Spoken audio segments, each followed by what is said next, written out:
গত ২৮ ফেব্রুয়ারি থেকে ইরানের যৌথ হামলা শুরু করেছে যুক্তরাষ্ট্র ও ইসরায়েল। এরপর থেকে বিশ্ব অর্থনীতির প্রাণভোমরা হরমুজ প্রণালী কার্যত অচল। চলমান যুদ্ধের প্রভাবে গুরুত্বপূর্ণ এই নৌপথে বাণিজ্যিক জাহাজ চলাচল হ্রাস পেয়েছে প্রায় ৯৫%। তবে বিবিসি ভেরিফাই এর এক বিশেষ তথ্য বিশ্লেষণে উঠে এসেছে ভিন্ন চিত্র।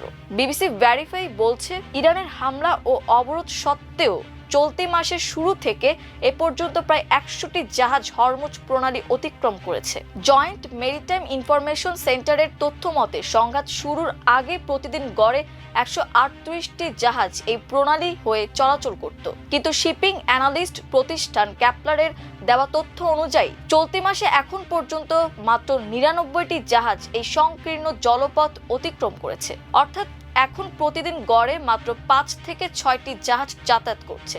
সেই হিসেবে মার্চের শুরু থেকে এখন পর্যন্ত প্রায় ১০০টি জাহাজ হরমুজ প্রণালী অতিক্রম করেছে। এর ফলে প্রশ্ন উঠেছে, কারা কিভাবে পার হচ্ছে এই নিষিদ্ধ পথ? বিবিসি ভেরিফাই এর বিশ্লেষণ বলছে, বর্তমানে যে জাহাজগুলো এই পথ ব্যবহার করছে তার ১/৩ কোনো না কোনোভাবে ইরানের সঙ্গে সম্পৃক্ত। এর মধ্যে ১৪টি জাহাজ সরাসরি ইরানের পতাকাবাহী। বাকিগুলোর বিরুদ্ধে তেহরানের তেল বাণিজ্যের সঙ্গে যুক্ত থাকার অভিযোগে আন্তর্জাতিক নিষেধাজ্ঞা রয়েছে।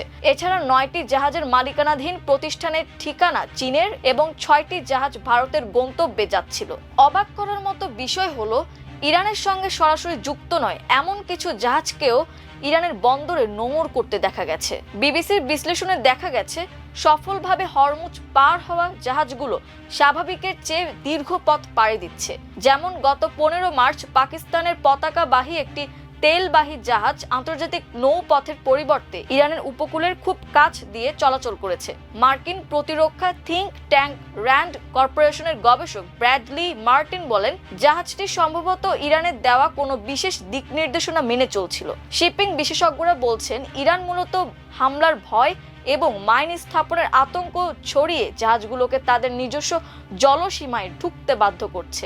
উইন্ডওয়ার্ড মেরিটাইম অ্যানালিটিক্সের মিশেল উইস বকম্যান বলেন, ইরান এখন ভয় দেখিয়ে এই প্রণালী নিয়ন্ত্রণ করছে। জাহাজগুলো আন্তর্জাতিক চ্যানেল ব্যবহার না করে ইরানের উপকূল ঘেঁষে চলতে বাধ্য হচ্ছে, যার ফলে তারা তেহরানের সামুদ্রিক আইন ও নজরদারির মধ্যে পড়ে যাচ্ছে। এদিকে যুদ্ধ শুরুর পর থেকে এখন পর্যন্ত অন্তত ২০টি বাণিজ্যিক জাহাজে হামলা হয়েছে। গত ১১ মার্চ থাইল্যান্ডের পতাকাবাহী ময়ূরের নারী নামক একটি জাহাজে ২টি ক্ষেপণাস্ত্র আঘাত হানে। এই হামলায় ২৩ জন ক্রুর মধ্যে ৩ জন নিখোঁজ হন।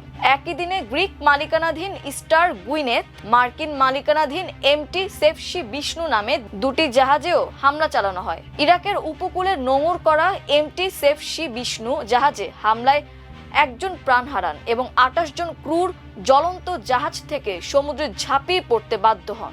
জাহাজটির মালিক এসভি আনজান ক্ষোভ প্রকাশ করে বিবিসিকে বলেন, বাণিজ্যিক নৌপথ কোনো যুদ্ধক্ষেত্র হতে পারে না। এখানকার কর্মীরা সৈন্য নন, তারা পেশাদার কর্মী।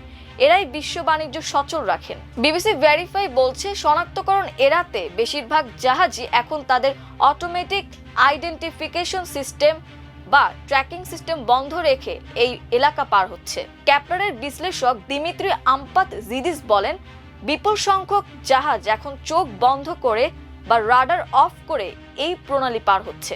জাহাজগুলো ওমান উপসাগরে প্রবেশের সময় ম্যাপ থেকে অদৃশ্য হয়ে যাচ্ছে এবং কয়েক ঘন্টা বা দিন পর অন্য কোনো স্থানে আবারও দৃশ্যমান হচ্ছে। তবে স্যাটেলাইট ইমেজ এবং ম্যানুয়াল ভেরিফিকেশনের মাধ্যমে এই রহস্যময় পারাপার নিশ্চিত করেছেন বিশেষজ্ঞরা। সামরিক বিশ্লেষকদের মতে, ড্রোন, ক্ষেপণাস্ত্র, দ্রুতগামী আক্রমণকারী বোট এবং মাইনের এই বহুমুখী হুমকি মোকাবিলা করা অত্যন্ত কঠিন, বিশেষ করে হরমুজ প্রণালীর সরু এবং অগভীর হওয়ায় এবং এর উপকূলীয় এলাকা পাহাড় ঘেরা হওয়ায় ইরান খুব সহজেই ওপর থেকে হামলা চালাতে পারে। ফলে যারা এই অস্থির সময়েও হরমুজ অতিক্রম করতে পেরেছে বা পারছে, তারা ইরানের ইশারা বা আনুকূল্য পেয়েই এটা করছে।